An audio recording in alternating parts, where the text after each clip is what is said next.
नमस्कार, आप देख रहे हैं बड़ी खबर। मैं हूं आपके साथ ऋतु तिवारी पोखरियाल। बुलेटिन की शुरुआत करेंगे। सीएम योगी आदित्यनाथ आज कर रहे हैं बैठक। मेरठ के जनप्रतिनिधियों की बैठक ले रहे हैं सीएम योगी आदित्यनाथ। दोपहर 3 बजे से शासन के अधिकारियों के साथ बैठक करेंगे तो शाम 4 बजे से वाराणसी के जनप्रतिनिधियों के साथ बैठक करते हुए नजर आएंगे। शाम 5:30 बजे से प्रयागराज के जनप्रतिनिधियों के साथ बैठक करेंगे। तो लगातार बैठकों का दौर आज रहने वाला है। सीएम योगी आदित्यनाथ आज अभी मेरठ के जनप्रतिनिधियों के साथ बैठक कर रहे हैं, क्योंकि देखिए चुनाव भी सामने हैं और इसे देखते हुए कहीं ना कहीं एक तरफ जहां विकास कार्यों का जायजा और किस तरह जमीनी स्तर पर विकास कार्य हो रहे हैं, कहां तक पहुंचा है, इसका जिक्र होगा। इसके साथ ही साथ आगे आने वाले चुनावों को लेकर क्या तैयारियां हैं संगठन स्तर पर, बूथ स्तर पर, इसकी भी जानकारी लेते हुए और जनता तक किस तरह पहुंचना है, इसकी भी कहीं ना कहीं मंथन चिंतन होते हुए नजर आएगा। तो शाम 4 बजे वाराणसी के जनप्रतिनिधियों के साथ बैठक है। शाम 5:30 बजे प्रयागराज के जनप्रतिनिधियों के साथ बैठक होगी। तो सीएम योगी आदित्यनाथ आज बैठक कर रहे हैं और मेरठ के जनप्रतिनिधियों की बैठक ले रहे हैं सीएम योगी आदित्यनाथ। और इसके बाद 3 बजे के करीब शासन के अधिकारियों के साथ बैठेंगे, जहां पर कानून व्यवस्था से जुड़ी जानकारी लेते हुए नजर आएंगे और अधिकारियों को किस तरह काम करना है, क्या नेतृत्व करना है, इसकी भी कहीं ना कहीं जानकारी लेंगे। शाम 5:30 बजे प्रयागराज के प्रतिनिधियों से बातचीत करते हुए, मंथन चिंतन करते हुए नजर आएंगे। तो मेरठ के जनप्रतिनिधियों के साथ बैठक कर रहे हैं सीएम योगी आदित्यनाथ।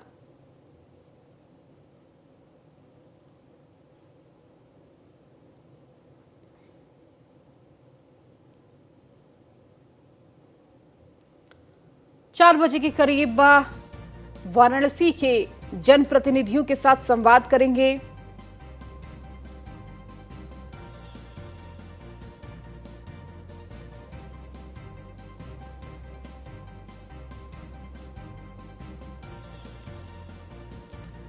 और देखिए लगातार दिन भर बैठकों का दौर रहने वाला है। हालांकि ये बैठक वर्चुअली हो रही है।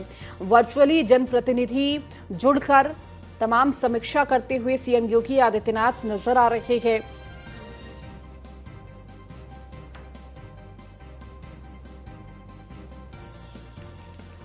और अधिक जानकारी के साथ हमारे संवाददाता नीलेश चौहान हमारे साथ जुड़ चुके हैं। नीलेश, आज जो दिन भर सीएम योगी आदित्यनाथ का कार्यक्रम रहने वाला है, बैठकों के साथ रहने वाला है, अभी मेरठ के जनप्रतिनिधियों के साथ वो बैठक करते हुए नजर आ रहे हैं। इस दौरान किन किन बातों का जिक्र हो सकता है, किन चीजों की समीक्षा हो सकती है? इसके साथ ही आगे आने वाले वक्त में भी 3 बजे या 4 बजे भी लगातार जनप्रतिनिधियों के साथ बैठक है, अधिकारियों के साथ बैठक है।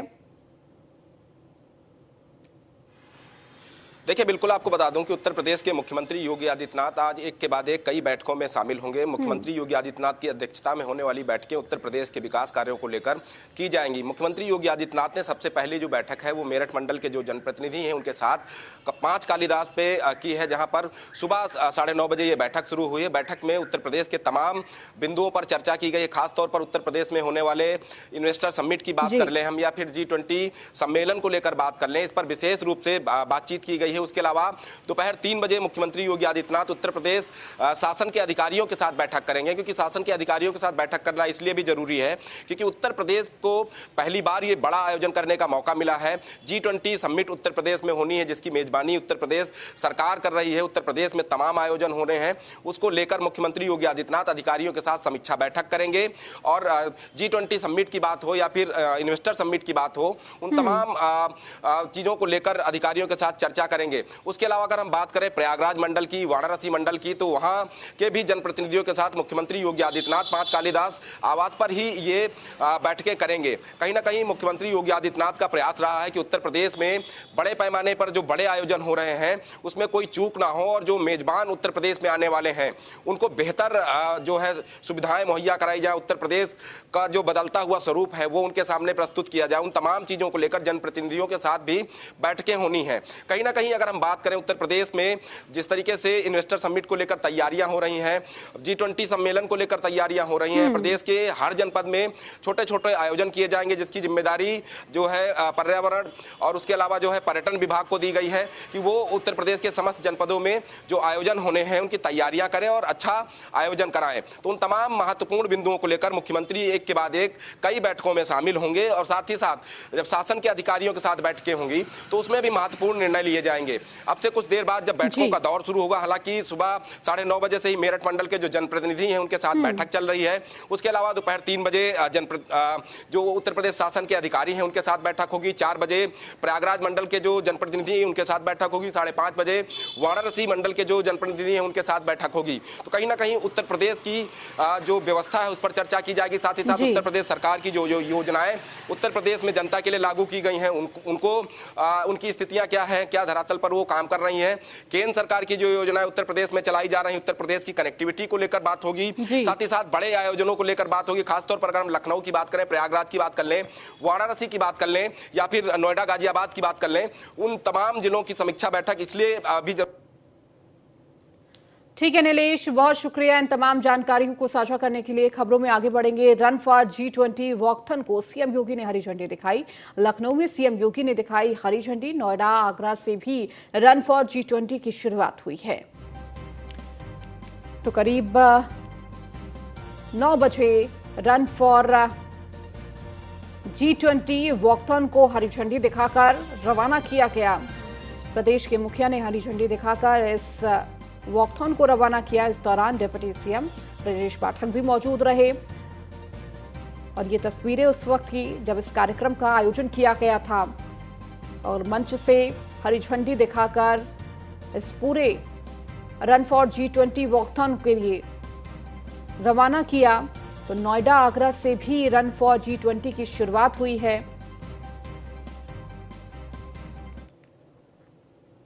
मैं इस अवसर पर लखनऊ, वाराणसी, आगरा और गौतम बुद्ध नगर जनपद में रन फॉर G20 वाकाथन व मिनी मैराथन में भाग ले रहे सभी प्रतिभागियों को हृदय से उनका अभिनंदन करता हूं। भाइयों बहनों,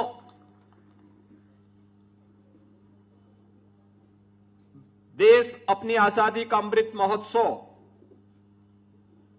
उत्साह और उमंग के साथ आयोजित कर रहा है और इस अवसर पर हम सबके सामने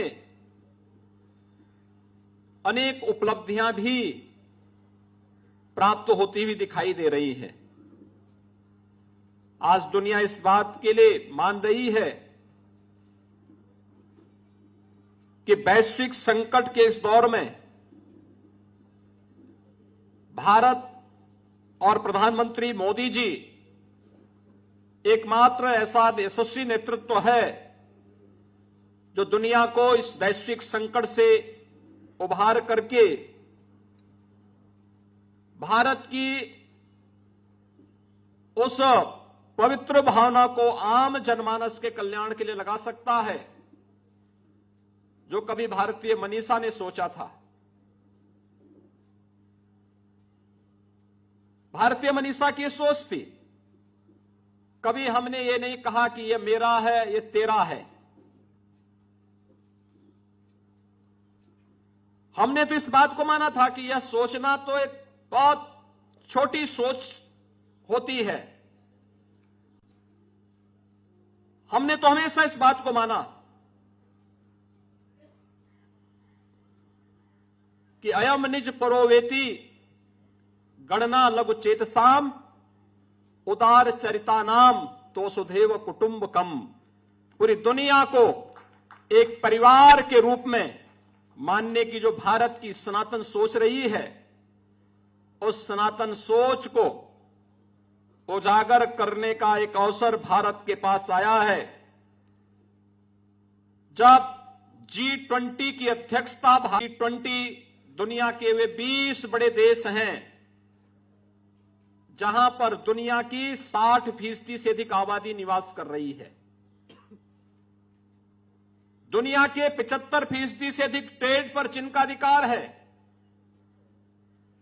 दुनिया की 85% जीडीपी पर जिन देशों का अधिकार है और दुनिया के अंदर इनोवेशन, रिसर्च और पेटेंट में 90% से अधिक पर जिनका अधिकार है। दुनिया के वे 20 बड़े देश G20 के नाम पर जाने जाते हैं और दुनिया के उन 20 बड़े देशों का नेतृत्व आज उत्तर प्रदेश को प्राप्त हुआ है। इस दिशा से हम सब के लिए गौरव की बात है। हरिद्वार में मौनी अमावस्या के मौके पर गंगा स्नान के लिए श्रद्धालुओं की भारी भीड़ उमड़ी है। इसको लेकर गंगा घाटों पर पुलिस की मुस्तैदी भी देखने को मिली। चौक चौराहों पर पुलिस पैनी नजर बनाए हुए है। हमारे सहयोगी ने श्रद्धालुओं से बातचीत की है, क्या कुछ कहा है, आइए आपको सुनाते हैं। आज मौनी अमावस्या है। मौनी अमावस्या को लेकर मां गंगा में स्नान करने के लिए तमाम जगह से हरिद्वार में श्रद्धालु पहुंच रहे हैं और मेरे पीछे देख सकते हैं हर की पौड़ी का यह नज़ारा है। और यहां पर सुबह से ही श्रद्धालु मां गंगा नदी में स्नान करने के लिए यहाँ सुबह से ही पहुँच रहे हैं, क्योंकि मौनी अमावस्या के दिन दान पुण्य का विशेष महत्व है। कि अमावस्या 12 यूँ तो साल में 12 अमावस्या आती हैं, लेकिन जो मौनी अमावस्या है इसका विशेष महत्व है। तो हमारे साथ पंडित जी भी हैं, आइए पंडित जी से बात करते हैं। पंडित जी, आज मौनी अमावस्या है, क्या इसका विशेष महत्व है? आज देख रहे हैं आप, प्रातःकाल से गंगा स्नान प्रारंभ हो चुका है। आज के दिन मौन रह करके गंगा स्नान करने का विशेष महत्व है। प्रातःकाल से सूर्योदय से ही पितरों का जल दान तर्पण विशेष महत्व माना गया है। आज पद्म पुराण के अनुसार ब्रह्मा जी ने स्वयंभू के अनुसार ही आज गंगा स्नान करके पितरों को मुक्ति एवं पितरों को मोक्ष की कामना करते हुए समस्त पितरों को मोक्ष की प्राप्ति होती है। किस तरह का दान पुण्य होता है आज के दिन? पिंडदान, तर्पण, क्रिया, श्राद्ध, गंगा पूजन, जलदान, संकल्प, इसे ही दान का महत्व है। बिल्कुल, क्योंकि आज सुबह से ही श्रद्धालु हरिद्वार में यहाँ पहुँच रहे हैं, क्योंकि पवित्र नदियों में स्नान करने का विशेष महत्व है। मेरे पीछे भी आप देख सकते हैं पूरी तरह से तमाम जो लोग हैं, श्रद्धालु हैं, दूर दूर से यहाँ पर पहुँचे हुए हैं और इसी को लेकर तमाम जो जगह से कोने कोने से यहाँ पर श्रद्धालु हरिद्वार पहुँच रहे हैं। प्रशासन के द्वारा भी पूरी व्यवस्था यहाँ पर बनाई गई है, क्योंकि आज के दिन की बड़ी ही विशेष महत्व। अपने सहयोग के साथ मैं सुमित सैनी, न्यूज़ 1 इंडिया, हरिद्वार। तो वहीं प्रयागराज में भी मौनी अमावस्या के मौके पर सुबह से ही गंगा स्नान के लिए श्रद्धालुओं की भीड़ उमड़ी है। हमारी सहयोगी ने लोगों से बातचीत की है, क्या कुछ कहा है, आइए आपको सुनाते हैं। धर्म और अध्यात्म की नगरी, संगम नगरी। कहते हैं संगम नगरी को तीर्थराज प्रयागराज भी कहा जाता है और आज प्रयागराज में मौनी अमावस्या का पर्व मनाया जा रहा है। हम संगम नगरी प्रयागराज में हैं, जहां पर दूर दराज से श्रद्धालु आज के दिन यहां पर पैदल चलकर आ रहे हैं और गंगा में डुबकी लगाकर मां गंगे से प्रार्थना कर रहे हैं। गंगे तब दर्शनार्थ मुक्ति की जो ये पंक्तियां हैं, ये आज चरितार्थ साबित हो रही हैं। हम अपने कैमरा पर्सन से कहेंगे, वो आपको दिखाएंगे कि किस तरीके से यहाँ पर श्रद्धालु आ रहे हैं। प्रातःकाल से भोर से ही श्रद्धालुओं का जो रेला उमड़ा था आज मां गंगे में डुबकी लगाने के लिए, वो दूर दूर से अपने सरों पर गठरिया लेकर यहाँ पर धीरे धीरे पहुँच रहे हैं। हम कुछ लोगों से भी बात करने की कोशिश करेंगे कि वो कहाँ से आए हैं और अभी कैसा महसूस हो रहा है। ये बताइए, कहाँ से आए आप? कहाँ से आए हैं? हम तो लोकल हैं। लोकल आए तो कहाँ से आए हैं यहाँ पे? क्या आज दर्शन करने आए थे, नहाने आए थे? जी जी। तो कैसा लग रहा है? नहाएंगे तो नहीं, लेकिन गोलने गिरेंगे और हाफ स्नान हो जाएगा, लेकिन होना जरूरी है। तो जिस तरीके से शासन प्रशासन ने व्यवस्था की है, क्योंकि निश्चित तौर पर भीड़ है तो पैदल भी चलना पड़ा होगा, संतुष्ट हैं आप पूरी तरीके से व्यवस्थाओं से? हाँ, व्यवस्था तो बिल्कुल योगी सरकार एकदम दुरुस्त है। लोगों से बात करने से ये बात स्पष्ट रूप से निकलकर सामने आ रही है कि सूबे की योगी सरकार लगातार कुंभ को और बेहतर बनाने की दिशा और दशा दोनों तरफ काम कर रही है। श्रद्धा, स्नान और पुण्य के इस महान पर्व मौनी अमावस्या की हार्दिक बधाई देता हूं। मैं राजीव मेहरोत्रा, भारतीय जनता पार्टी का एक सक्रिय कार्यकर्ता और प्रदेश कार्य समिति सदस्य भी रह चुका हूं। और ये संगम का जो ये पर्व मनाया जा रहा है, ये सिर्फ और सिर्फ हमारे योगी सरकार की देन है कि जो बेहिचक लोग इतनी भारी भीड़ संख्या में, इतनी सफाई के साथ, इतने जो है मतलब निडर भाव से जो है आज इस पर्व को मना रहे हैं। यहाँ पर आए थे, फर्स्ट टाइम है मेरा, बहुत ही बढ़िया लग रहा है। प्रयागराज में यहाँ पे आए थे, सुबह में गंगा मैया का दर्शन हुआ और स्नान भी कर लिए, तो ऐसे सौभाग्य बहुत कम लोगों को शायद मिलता है, लेकिन I feel very lucky today. लोगों से बात कर कर उनकी श्रद्धा और जो भक्ति है वो उनको यहाँ तक खींच कर लाई है, और आगे भी वो जो आज माघ मेला है और उसके बाद जब कुंभ लगेगा उसमें भी स्नान करने के लिए यहाँ आएंगे। विवेक पांडे, न्यूज़ 1 इंडिया, प्रयागराज। तो वहीं गोरखपुर में भी श्रद्धालुओं ने आस्था की डुबकी लगाई। हमारी संवाददाता हरिंद्र दुबे ने वहां मौजूद श्रद्धालुओं से बातचीत की है, वो भी आपको सुनाते हैं। आज मौनी अमावस्या के दिन भक्तों की भीड़ नदियों के किनारे देखने को मिले, चाहे वो प्रयागराज हो या गोरखपुर का घाट हो या सरयू का किनारा हो। हर जगह पर आस्था की डुबकी गंगा में लगाते लोग नजर आ रहे हैं। आप देख सकते हैं किस तरह से गंगा में लोग डुबकी लगा करके आराधना करते नजर आ रहे हैं। यही नहीं, आज के दिन गोदान करना, आज के दिन दान करना ये पुण्य माना जाता है खास तौर से, और लोग जो दान कर रहे हैं, पुण्य कर रहे हैं खास तौर से। पंडित जी, आज के दिन जो दान पुण्य किया जाता है, कोरोना काल के बाद ये पहली बार लगा है, किस तरह की लोग कामना कर रहे हैं?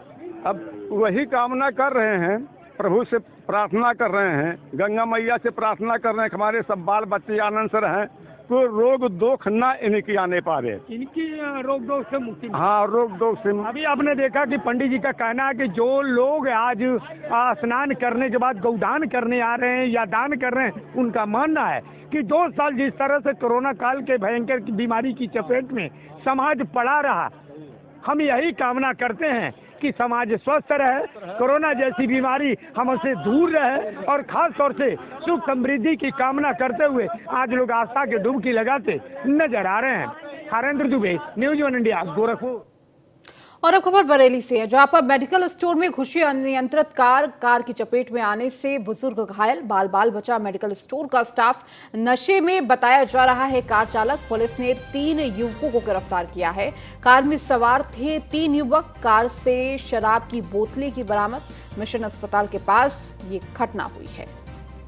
तो बाल बाल मेडिकल स्टोर का स्टाफ बचा है। तो किस तरह से अनियंत्रित कार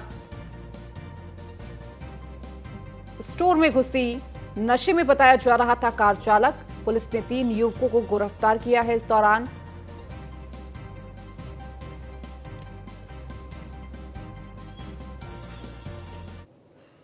बरेली में एसएसपी अखिलेश कुमार चौरसिया ने आगामी त्योहारों गणतंत्र दिवस को लेकर शहर में पुलिस टीम के साथ पैदल मार्च किया। कानून व्यवस्था के दृष्टिगत SP city, CO city, inspector कोतवाली समेत भारी पुलिस फोर्स के साथ ही पैदल मार्च किया।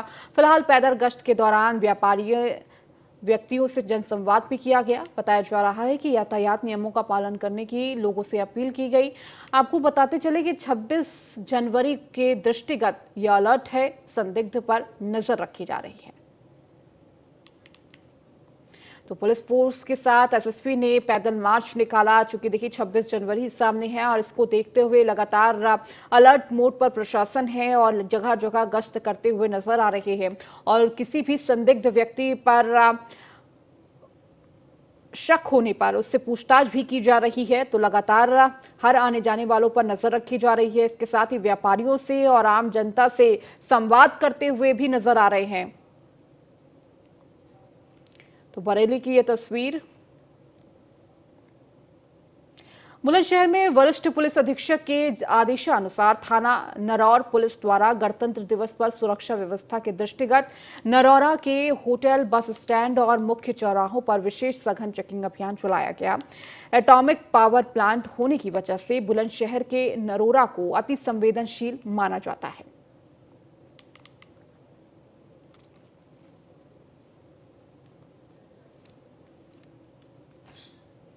बलिया में बालाओं के नृत्य में जमकर हुई हार्श फायरिंग का वीडियो वायरल हुआ है। आपको बताते चले कि घटना सैयर ब्लॉक के अतरौली चक मिलकाना गांव का बताया जा रहा है। बताया गया कि ये वीडियो में आप साफ देख सकते हैं कि किस तरह से बालाओं के साथ डांस करते हुए हार्श फायरिंग की जा रही है और पुलिस चुप्पी साधी हुई है।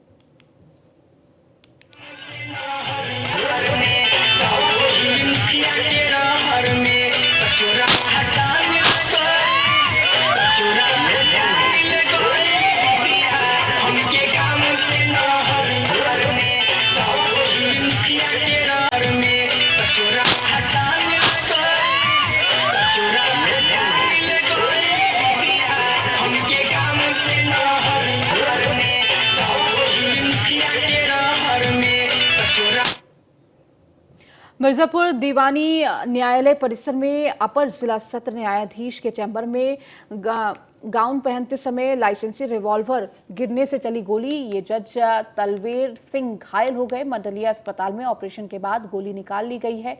जज खतरे से बाहर बताए जा रहे हैं। चैम्बर में गोली चलने से अफरा तफरी मच गई। टीम न्यायपालिका के साथ मिलकर जांच करेगी। पुलिस को सूचना प्राप्त हुई कि जिला कोर्ट में एडीजे 6 श्री तलेवर सिंह गोली लगने के कारण से घायल हुए थे, जिनको जिला अस्पताल पहुंचाया गया था। जहां जाकर के जानकारी की गई तो उनके द्वारा बताया गया कि गाउन पहनते समय चैम्बर में उनका लाइसेंसी रिवॉल्वर गिर गया था, जिससे उनके पैर में गोली लगी है। डॉक्टरों के द्वारा उनके पैर में जो लगी गोली थी उसको निकाला गया है। उनकी स्थिति सामान्य बताई गई है। इसमें फर्दर जुडिशरी के साथ मिलकर और अग्रेतर जांच की जाएगी। उनकी स्थिति इस समय सामान्य। भारतीय जनता पार्टी के राष्ट्रीय अध्यक्ष जेपी नड्डा मिशन 2024 को लेकर एक्टिव हैं। देश के कोने कोने तक बीजेपी की पकड़ को मजबूत करने में जुटे हैं। जेपी नड्डा कल शाम वाराणसी पहुंचे और जिसके बाद काशी विश्वनाथ मंदिर में दर्शन के पहले काशी के कोतवाल बाबा काल भैरव के मंदिर में दर्शन किए। काल भैरव मंदिर में जेपी नड्डा के साथ उत्तर प्रदेश के मुख्यमंत्री योगी आदित्यनाथ भी मौजूद रहे। उसके बाद जेपी नड्डा गाजीपुर पहुंचे, जहां पूर्व सैनिकों से संवाद कर कहा कि पिछली सरकारों ने सैनिकों के साथ भेदभाव किया। पाकिस्तान पर निशाना साधते हुए कहा कि आतंकवाद पर भारत की नीति साफ है। आज पाकिस्तान अलग थलग पड़ा है। जिस मूल परिवर्तन के दृष्टि से प्रधानमंत्री मोदी जी ने काम किया है, वह सच में देश की रक्षा के लिए बहुत ही, जिसे मैं कह सकता हूं कि एक बहुत कड़े फैसले लेकर के देश की सुरक्षा रक्षा के लिए आगे बढ़ने का काम हुआ है। और जब मैं ये कहता हूं तो टेररिज्म का विषय उठा लीजिए। हमेशा विदेश नीति में भारत को दोषी माना जाता था। आज प्रधानमंत्री जी ने विश्व के पटल पर यह साबित कर दिया है कि भारत न टेररिज्म करता है, न टेररिज्म सहन करता है और उसके विरोध में आकर और आपने देखा होगा कि आज पाकिस्तान अलग थलग दुनिया में पड़ गया है। उसके जितने भी वक्तव्य यूएनओ में आते हैं, दुनिया उसको कभी सीरियसली नहीं लेती है। दुनिया की नजरों में समझ में आ गया है कि आतंकवाद की जननी कहां है और भारत ने किस तरीके से आतंकवाद के खिलाफ लड़ा है, वह भी हम सबके समझ में आया है कि भारत में फौज को देखने का नजरिया आदरणीय प्रधानमंत्री मोदी जी ने किस तरीके से बदला है और आज भारत किस तरीके से खड़ा है। हमारी फैसिलिटीज कितनी ज्यादा है, किस तरीके से हमारे चीनिक हेलीकॉप्टर्स आज काम कर रहे हैं, किस तरीके से हमारे बाकी हेलीकॉप्टर्स काम कर रहे हैं, किस तरीके से हमारा बेड़ा बढ़ गया है। कभी पाकिस्तान ने सोचा था कि ये सर्जिकल स्ट्राइक होगी, कभी सोचा था क्या? आदत बिगड़ी हुई थी और ये सारे जम्मू कश्मीर में पाकिस्तान के पैसे पर बैठे हुए टेररिस्ट मौज बना रहे थे और भारत सरकार उनसे शांति वार्ता करती थी। प्रधानमंत्री मोदी जी ने सबको जेल के अंदर डाला और पाकिस्तान को बता दिया, ना आप उठा के बात करेंगे, ना गिरा के बात करेंगे, आंखों में आंखें मिला करके बात करेंगे और खड़ा करेंगे। मुझे याद है प्रधानमंत्री जी ने कहा था, जब ये हमारी पुलवामा की घटना घटी थी, प्रधानमंत्री जी का वक्तव्य था, तुमने बहुत बड़ी गलती कर दी है, तुमको इसका खमियाजा भुगतना पड़ेगा। कभी कोई प्रधानमंत्री इस तरीके से कभी किसी ने कहा है? और 5 दिन के बाद आपको पता है वो बालाकोट का स्ट्राइक और किस तरीके से भारत ने बदला दिया और ऐसी चोट लगी कि पाकिस्तान को ये भी नहीं बोल पाया कि चोट लगी। ये बदलता भारत है। मैं आपके सामने सारे आंकड़ों के साथ बता रहा हूं और इसलिए मैं आपसे एक निवेदन करूंगा कि हमें पहचानना होगा। अगर हमको अंधेरे से बचना है तो उजाले को पहचानना होगा और उजाले का मजा लेना है तो अंधेरे की क्या स्थिति होती है यह भी जानना। चलिए, इस बुलेटिन में मेरे साथ फिलहाल इतना ही। बने रहिए न्यूज़ 1 इंडिया के साथ।